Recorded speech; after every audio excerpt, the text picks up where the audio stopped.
Welcome to the We Shape podcast. I'm Katie. I'm here with Tyler. And if you've been listening the last couple episodes, you know that Dr. Lisa Folden is here as a guest co-host, and we're basically hoping she can stay with us forever.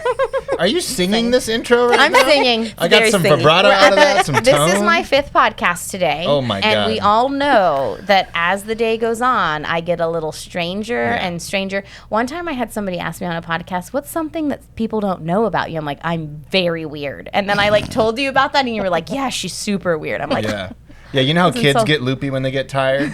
That's what we're about to do right now in this podcast. So. It'll be fun. I get super loopy. But anyway, thank you again, Lisa. We love having you. You bring such an incredible perspective. We miss you, Nina, too. Nina's out on maternity leave. But yeah, I want to dive in. We have a great guest today. It's funny, you actually knew this guest. Yeah. And so when we popped on, the video call before, she was like, wait, Lisa? Is that you? It's very confusing. So I'd love to read her bio, and then I think we're going to have a good discussion today around what intuitive eating is and all of the things. So let me read. Danielle is a registered dietitian, nutritionist, and certified intuitive eating counselor.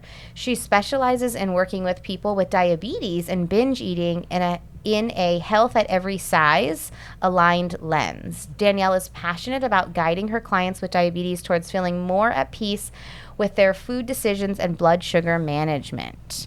All right. Hi, Danielle. How are you? Can you hear us? Hi, I can. Thank you so much for the intro, and I'm excited to be here. Well, welcome. I want to just dive right in. I've told you before that we've had a lot of intuitive eating experts on the podcast. I think it's a phenomenal way to re-pattern our relationship with food. So I'm really fascinated with it. But I'd love to hear what your perspective and just general take on what is intuitive eating. What does that mean to you? Yeah, so with intuitive eating, it's a self-care eating framework. It is not a diet. I think that's what tends to get a little messy in the online space is people see posts and they're not sure, is this the new diet to try? It's like, this is not a diet, self-care eating framework that really helps people connect with their internal cues. When we're getting so much messaging from the outside, from calorie apps, from, the media, from whatever external messages, it can disconnect us from our own internal cues. And so intuitive eating is a way that you can reconnect and learn to trust your body. Love it. All right.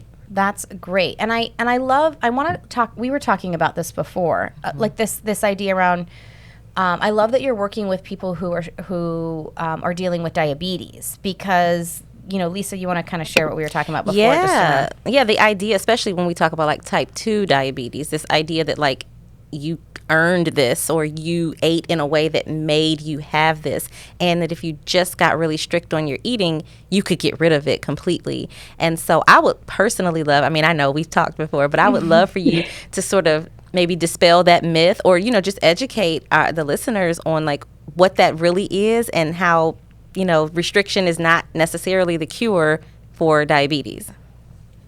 Ooh, yes, I feel like there's so many layers to this question. Yeah. So I will first off just say for anyone that's diagnosed with diabetes, no matter what type, it is not your fault.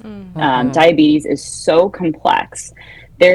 In research, there hasn't been one specific factor that's been found to cause diabetes. It tends to be an umbrella of many factors, going from genetics being a very strong factor, family history.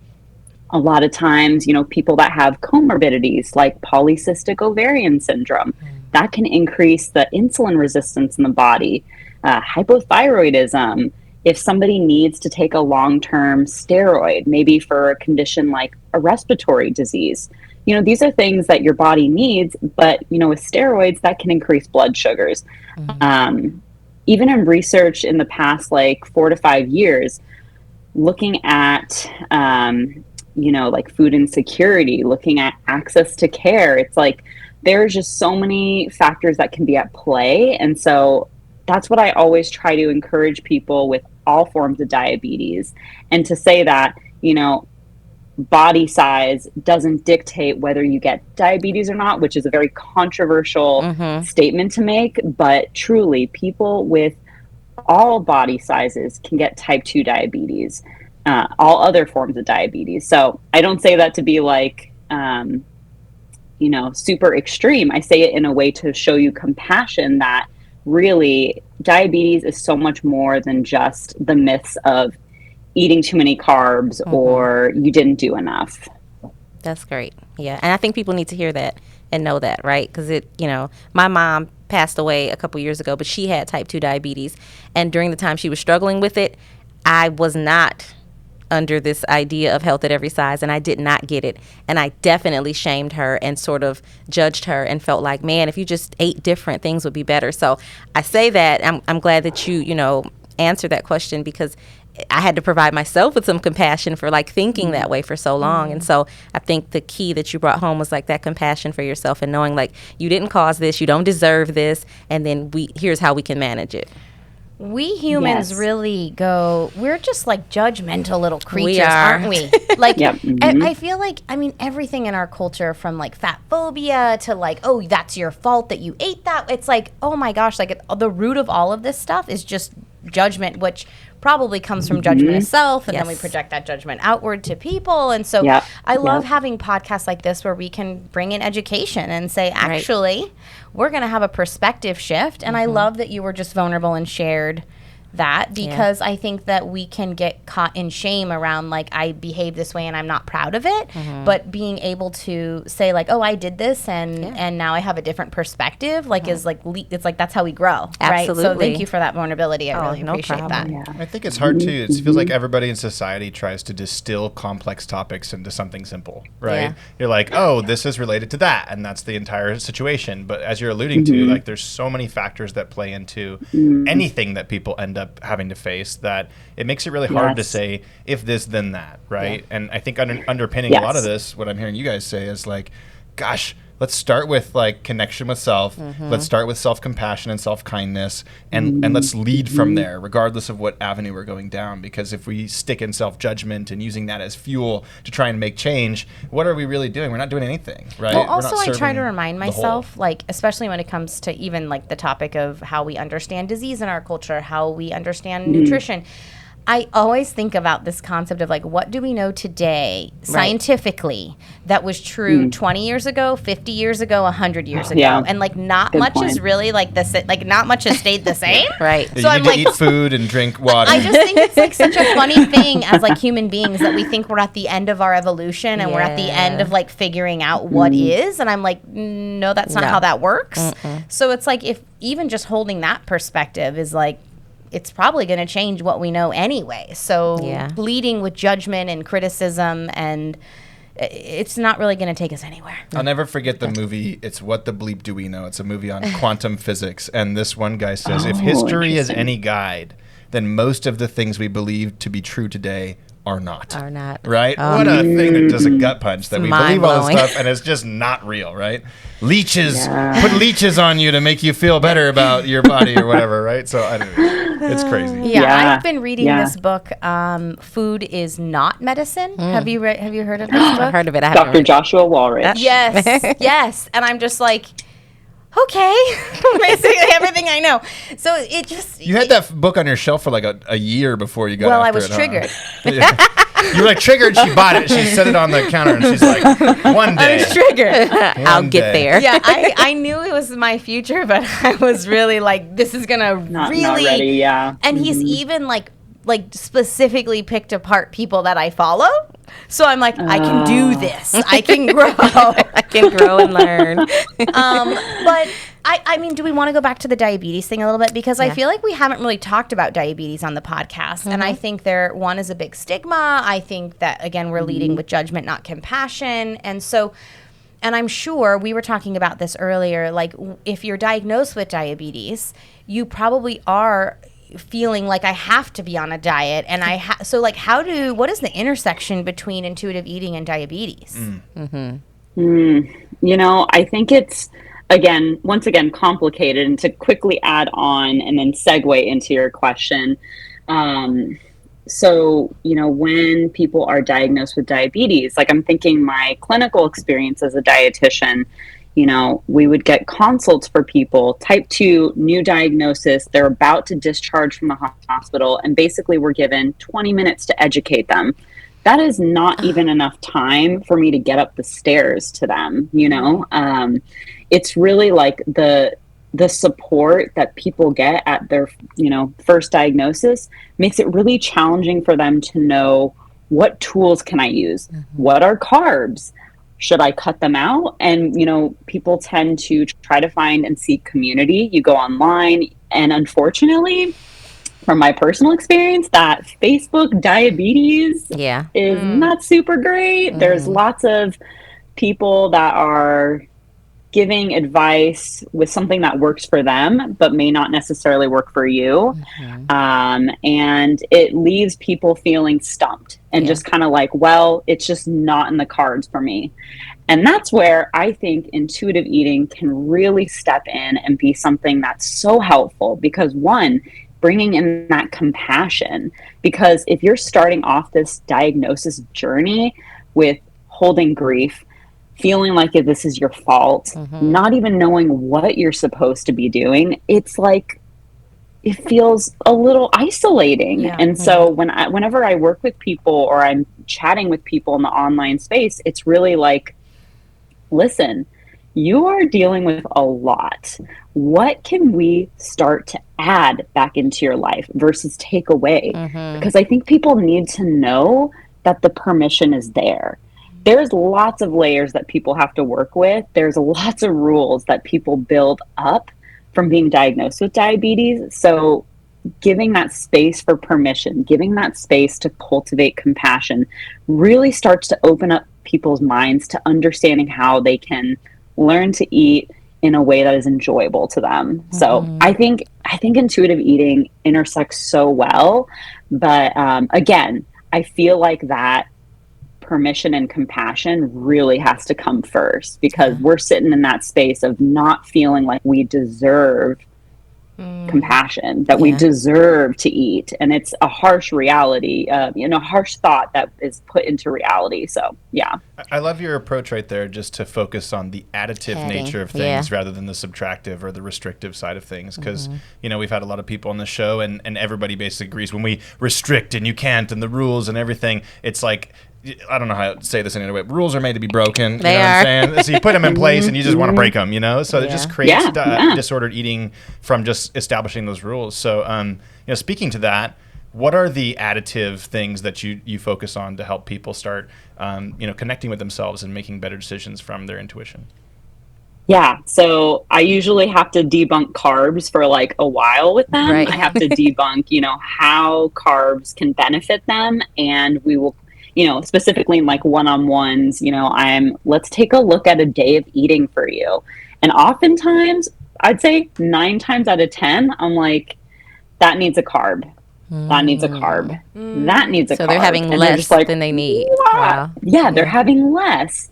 And it's like, have you ever thought about having a snack? You just told me that, you waited until lunchtime to eat and you were tired, your blood sugars were dropping, you were feeling like an urgency to eat. I feel like if we tried a snack that included a carb source, some protein, some fat, that would give you some stable energy to get you through to the next meal. So I really, first off, start with assessing how they're eating and adding in there.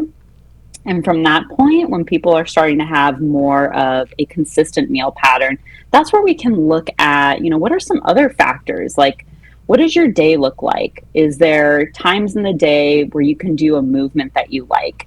And this is where Lisa has been so helpful. She spoke for a couple of my groups, just talking about how movement doesn't have to be going to the gym. It could be dancing in your living room. It could be gardening. It could be maybe stretching before you go to bed. It's thinking about how can you add something that is really going to be beneficial for you physically and mentally. So that's a second thing. Sleep, movement, hydration. I even think about with meals, it's like, okay, you're having a turkey sandwich for lunch. Do you want to throw in some lettuce and tomatoes? get a little extra fiber? Do you want to have some carrots on the side? Or maybe you want to do a little side salad. Thinking about all these different ways to add to your plate and add to your life is going to be a much better practice than thinking about, okay, well, I can't have bread anymore, so I guess I'm wrapping turkey and cheese. Wow, that really didn't satisfy, but I can't eat carbs, so now I'm eating, trail mix. Okay, that didn't satisfy, and you go down and down and down that path. So yeah, those are some of the ways. That's awesome. I agree. The whole adding in versus taking out, it is a game changer really for every part of like your health, wellness, fitness journey. I wanted to know, because you mentioned like you'll look at assessing how someone is eating, which first I think is beautiful, right? Because I've had many clients come to me and they go to the doctor and they're like saying kind of what they eat in a day, and they're not necessarily, or maybe no one's even asking what they eat in a day. Maybe someone's assuming what they eat in a day based on their bodies. Yeah. And so first just having that opportunity to give that compassion and that respect and listening to what they're saying, so that you can make a reasonable assessment for them. I think that's great. But you mentioned like noticing like places where you should add in a carb or add in this, and it sounds like a lot of people don't get enough and aren't eating enough, especially when they have a diagnosis like diabetes, because the thought is restrict. So can you speak to like how detrimental like under eating and not consuming carbs is for people in general, and especially people with diabetes? Hey there, if you're enjoying the WeShape podcast and you've heard us talk about WeShape before, then you're probably thinking to yourself, hey, what is WeShape? Well, at WeShape, we create personalized at-home workouts for every single one of our members. These are workouts where every single movement is customized to you to help you connect with your body and care for your body in a much more meaningful way. We also have a community of people there to support you, to help uplift you as you examine your beliefs, set new intentions, and again, start showing up for yourself as an act of self-care rather than trying to do your workouts as an act of self-judgment. And hey, if you're a fan of the podcast, we also do a live podcast discussion group on Zoom, as well as other Q&As, as well as free challenges for all of our members to help you get motivated to actually start taking action to caring for yourself so you can feel better in your body and about your body. So if you want to try WeShape for free for 2 full weeks, go to WeShape.com/podcast and you can get started today. Yeah, absolutely. So, carbs are our brain's primary fuel source. I always like to share with especially my clients with diabetes, that the recommended daily allowance for carbs is 130 grams a day. That's equivalent to about 7 slices of bread. Wow. That tends to like blow people's minds. And I'm like, your body is fully capable of utilizing carbs, and it needs it for that metabolic potential to function. We need carbs. So when we, like, let's say for people with diabetes, are not getting enough carbohydrate sources, I mean, this is where, sure, you may do a very low carb, high protein, high fat diet, but that energy is not being used as efficiently. Right. So a lot of people tend to feel sluggish, and then, you could be missing some important nutrients that you can get from grains and fibers, things like that. So, I think carbs are such an amazing, addition into people's lives. And I found most of the time when I'm doing these like add-ins with clients, like the next session, they're like, oh my gosh, I feel so much better. Whoa, is this what it's like to have energy? It's like, yes. Wow. Yes. Have your bread, please. It's going to help you. That's so good. That is such an opposite message from what? Have your bread. Have your bread. I know.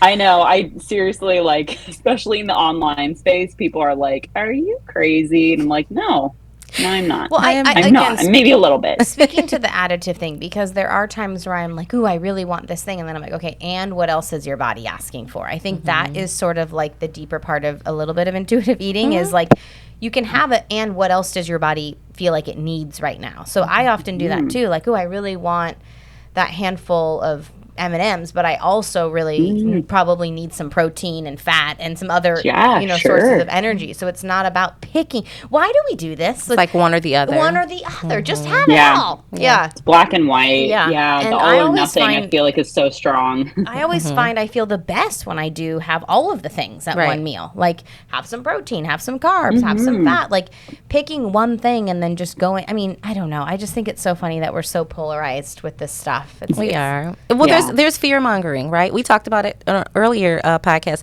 There's a lot of information out there that makes you think, oh my God, don't touch this, don't touch that. And really, if we listen to all of it, we would have a plate full of air, because there would be nothing that would be good enough for our bodies. Delicious. Right? Just yummy. So I think it's important to, pull these myths out and call these things out so that we know. I was going to ask you too, we say carbs, like very, just kind of vaguely. Can you tell people carb sources? Because there may be more than what we think. Like we say bread, right? Of course, bread, potatoes, but there's more to carbs than just one thing. So sure. I mean, it's also fruit, dairy products like milk, starchy vegetables, butternut squash, sweet potatoes, things like that. It's definitely not just bread. Different legumes have some carb sources in them, things like that. So I mean, it can be a variety. It doesn't have to just be bread. Right. So I think that's also a huge misunderstanding, and a lot of people coming straight from a diagnosis don't really understand that. So people are cutting out fruits, which are great, tons of vitamins, fibers, great additions for you. People are cutting out, even potatoes, regular potatoes. I mean, with the skin and everything, there's some nutrients there. And it's such a scary thing for people when you have diabetes and you're thinking about your blood sugars and you're hearing all this information about how carbs are the enemy, So there's just so much debunking and kind of going back to the basics to kind of help people understand that food doesn't have to be scary. Can I ask a question? So as it relates to diabetes, I mean, you have a quantifiable metric that people can work off of. I'm assuming they would use a glucometer and they would measure against that.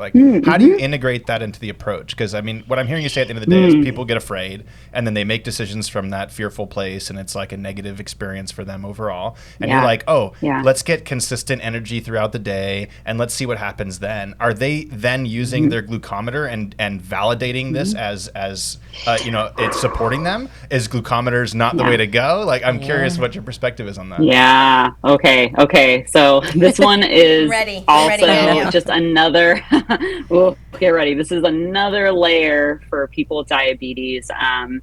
A lot of times with that black and white thinking comes the rigidity around their blood sugar ranges and kind of emotional responses. So as we're working on your relationship with food, there is also a space of being curious versus judgmental over your blood sugar management and being able to see how we can make adjustments there.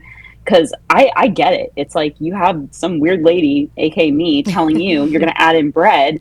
And it's okay, what's going to happen? Right. What's going to happen to my blood sugars? But I think the curiosity really helps, because what you start seeing is that I just tried my carb source with my lunch and my blood sugars were okay. I added in a dessert at my dinner time and I was okay. Okay, sometimes your blood sugars are not going to be in that ideal range. Instead of jumping straight to this worst case scenario, it's can we evaluate what else is going on? Because there's more factors that affect our blood sugars outside of food. That's so important. I want to share a personal story on that one, right? So I was a big keto advocate for a long time. Yeah. And I was also doing a lot of fitness routines that involved a lot of energy, right? And you were monitoring your blood sugar levels. I was monitoring blood sugar levels, ketone levels, doing all of that self-quantified stuff. What I started to notice was, I'd do these workouts that were pretty intense, and I would get like really lightheaded. I would get weak and everything. And I was, whoa, what's going on here? So I started taking my blood sugar levels around there.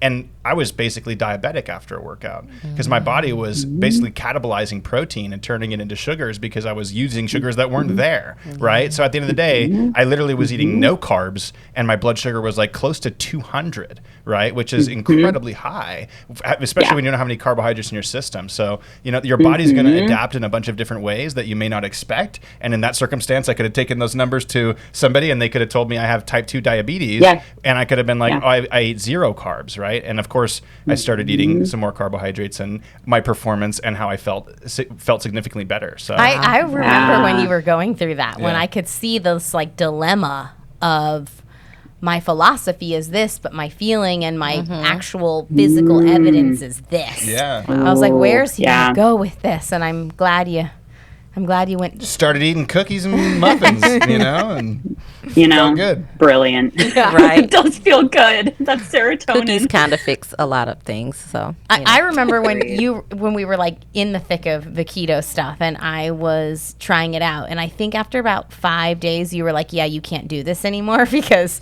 someone was going to get emotionally injured if I continued down that path. Physically injured. Not good. Physically. Yeah. Everyone's safety was in jeopardy. But yeah, I'm actually happy that you bring light to that because you were like very strict about the carb thing and clearly like it's just there's so many myths about all of this stuff. And I think it's like, and then we hear this stuff in a headline and then we villainize bread and then we have the bread anyway because let's have some bread and then we feel guilt and shame and judgment. It's like all of it is just so crazy to me. I went to dinner with a friend the other night and I felt bad because I laughed at him but my body couldn't help it. He was like telling about his new diet, about how vegetables are toxic, and he went on in this whole explanation, and I just said, I thought I had heard it all being in the fitness space, but thank you for shedding light on yet another new thing. And I just I can't.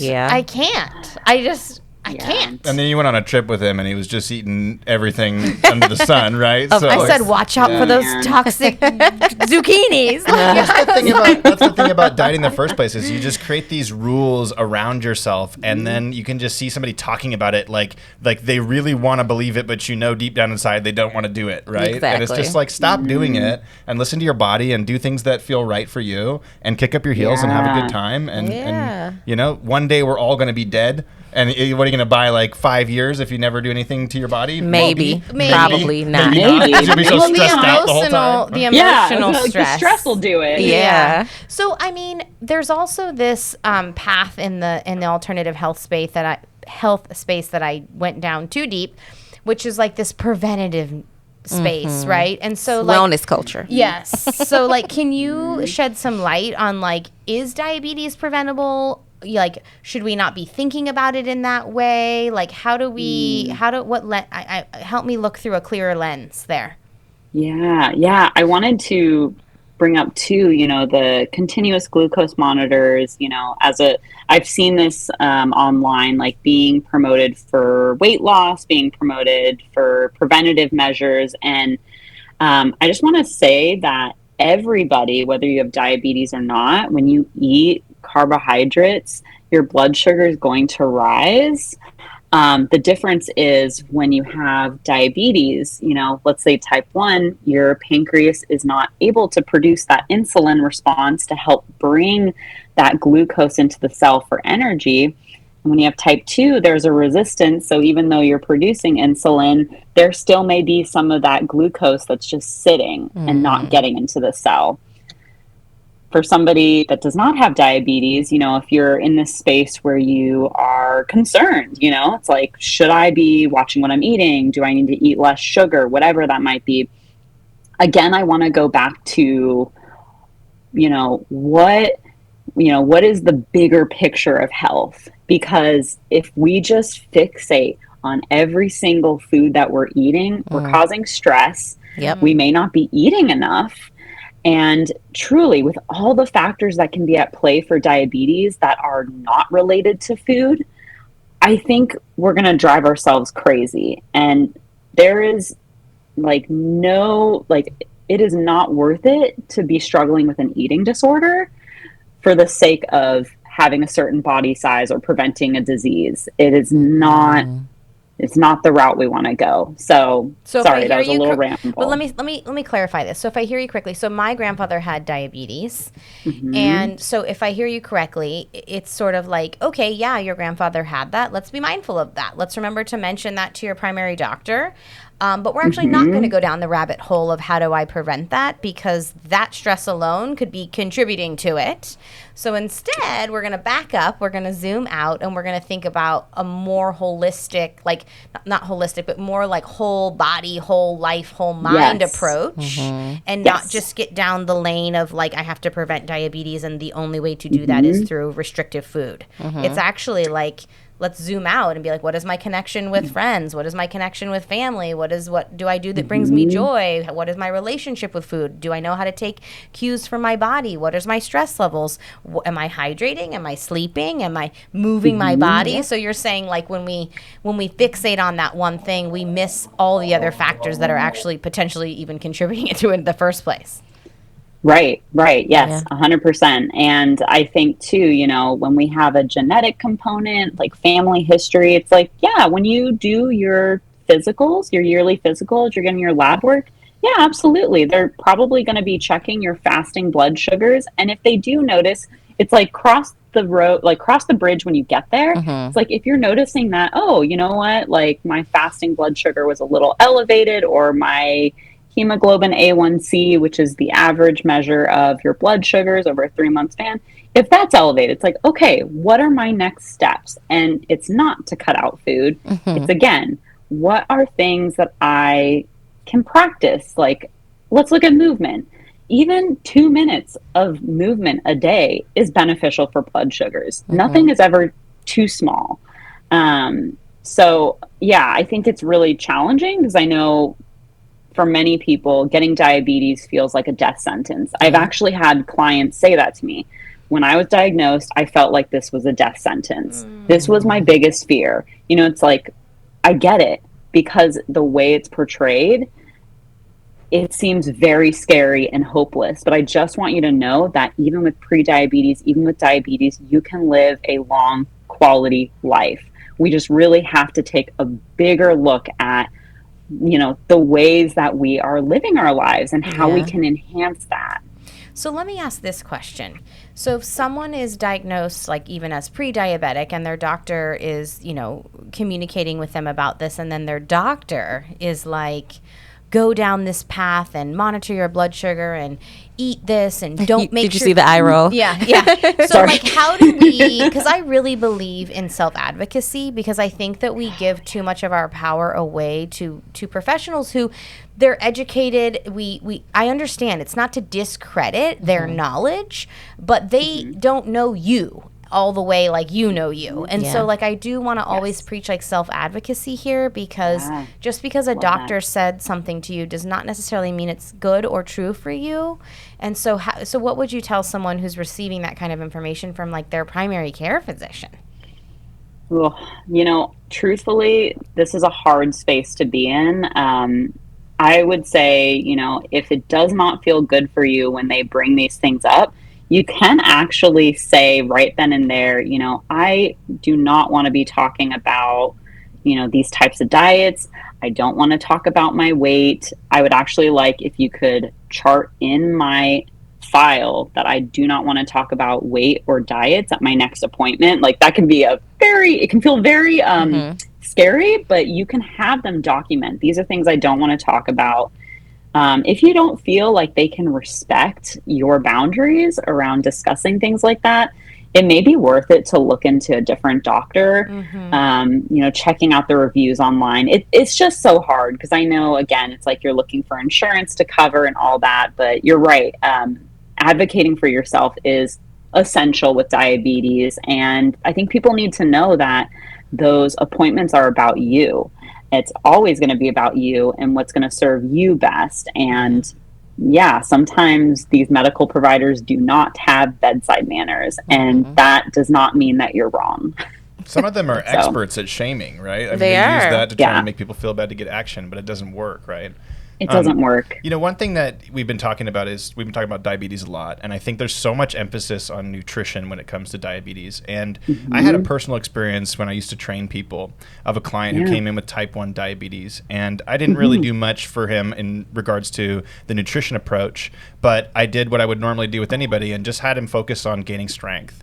And over the course of almost 2 years, you know, we gained tons of strength. And what was so interesting to me was how much it served his diabetes over time. Because Yeah. we talk about this input increasing blood sugar. We don't talk about if we gain strength, then we gain muscle. If we gain muscle, then we have a higher metabolism and more ability to actually utilize the glucose and the carbohydrates that we're using properly. So I think that's a missing area big time for people who are struggling. Totally. Yeah. Oh my gosh, yes. Movement is truly amazing. Yeah, I know for myself. I was a hiking guide before I went off to college. I was trying to save money. And yeah, I remember just seeing how I was gaining strength and looking at my insulin pump and my continuous glucose monitor. It's like, wow, it's like I really enjoyed that. I feel strong. And also I'm seeing my blood sugars, you know, level out in a way that's great. So yeah, I love that. I so agree with you. I know. I really feel sad that the fitness industry has kind of ruined the beauty and pleasure of movement. Yeah. It really saddens me sometimes. I'm like, oh, we've gone about this so wrong. But there's still opportunity to reevaluate that and subscribe to a different channel. And I mean, ultimately, that's part of what we're trying to do here at WeShape is like, don't move for vanity. Move because it feels good, and move because it makes you, you know, it's like... Well, it's this misnomer. Everybody's like, oh, abs are made in the kitchen. It's like 80% diet, 20% exercise, all this stuff, right? And if you actually look at like long-lived populations, what you find is they all have different diets. Yeah. Not even close to the same. Differently. And guess what they all do? They are all active. They all move. They all move a lot, right? And it's like, how do we just get people to recognize that motion is lotion? It makes your body feel good. It makes you feel good. And we got to keep people staying active as long as possible. Well, it's because of what we've decided is the right movement. Right. Yeah. Yeah. It's That's like, the problem. that's the problem. If it's I'm like, not jogging, I'm not doing like something me right. taking the stairs instead of the elevator once today was movement. Yeah. Right? Absolutely. Like me walking here instead of driving here this morning, that was movement. But like in our culture, that doesn't count. You know what I mean? It's like, I hate It's the it. all or nothing mentality. All or hate nothing. it. It's black Yeah, and white. all or Everything is an nothing. equation. Calories in, calories out. It's like we are whole humans. Like we are so much bigger than like what we eat, you know, or what we do on one singular day, right? So I love that you incorporate that. I know you do groups, obviously, and I love that you incorporate all of the aspects of, you know, wellness and things that can support someone with a diagnosis of diabetes. And I appreciate you saying that it doesn't have to be a death sentence. I think it's really important that people hear that and understand that many of us live with diseases and conditions and injuries and things that we're born with, things that we develop, but it doesn't mean that has to be the end of our lives. So I don't know if you want to speak to like, you know, like just the complexity of living with a condition and still thriving and having a good life, you know, and not everything not being about your diabetes or your whatever. Yeah, absolutely. Because again, it's like, as you're processing a new diagnosis for a condition, whether it's diabetes or something else, you know, of course, there's a process of grief. There is a process of learning, and just know that, you know, there is, you know, medical management. You know, there are ways that you can incorporate, you know, these health promoting behaviors and continue on with your life.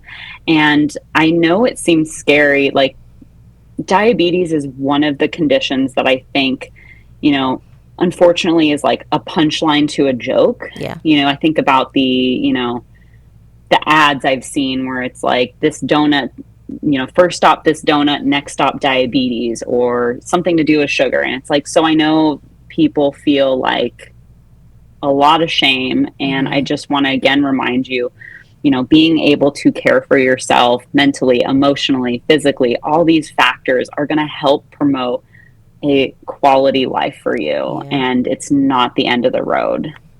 Awesome. Well, I love that, Danielle. And I think that it's going back to that self-advocacy, I feel like you'd be a wonderful resource for people who are potentially in the middle of this and learning how to advocate. So where can our listeners find you? Yeah, so I'm mostly on Instagram at Food Freedom Diabetes. I have my website's the same, super easy. Everything's just Food Freedom Diabetes. So, if you want to reach out to me there, I always love chatting with people. I've been trying to provide different like master classes and things to kind of help people. And I have a Facebook group. So yeah, I am online if you want to reach out. Awesome. Well, thank you again. It's been a pleasure we've never talked about diabetes on the podcast, Yeah, and I'm so surprisingly glad so. we got to today because you've shed some really incredible light. So thank you again so much. We hope to connect again. Yeah, thank you. Oh my Nice gosh, seeing thank you. you. So nice to chat with you all. Yes, thank you again. And don't forget to check us out at WeShape.com, or we're on all social channels at WeShape for movement-related content, at WeShape Podcast to hear clips from the podcast. Or if you want to get in touch with us, check us out or you can email us at podcast@WeShape.com, and we will see everyone next week. Thanks, Lisa, for being Bye. here again. Thanks for having me. Bye.